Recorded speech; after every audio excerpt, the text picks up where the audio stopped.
UDF കൈയൊഴിഞ്ഞതോടെ PV Anwar വെട്ടിലായിരിക്കുകയാണ്. അൻവറിനെ മുന്നണിയിൽ എടുക്കാം, പക്ഷേ തൃണമൂൽ കോൺഗ്രസിനെ UDFിന്റെ ഭാഗമാക്കാനാവില്ല എന്നാണ് കോൺഗ്രസ് ഹൈക്കമാൻഡിന്റെ നിലപാട്.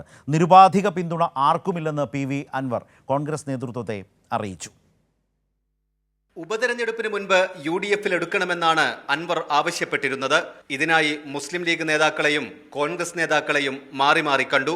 PV അൻവറിനെ UDFിന്റെ ഭാഗമാക്കുന്നതിൽ ജില്ലാ നേതൃത്വവും അനുകൂലമായി പ്രതികരിച്ചു.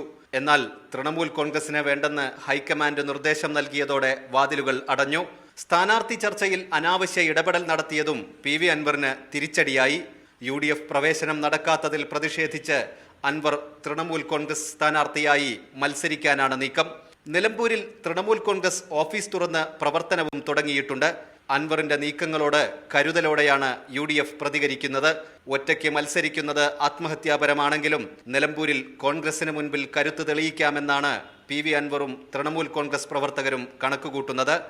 കൈരളി ന്യൂസ്, മലപ്പുറം.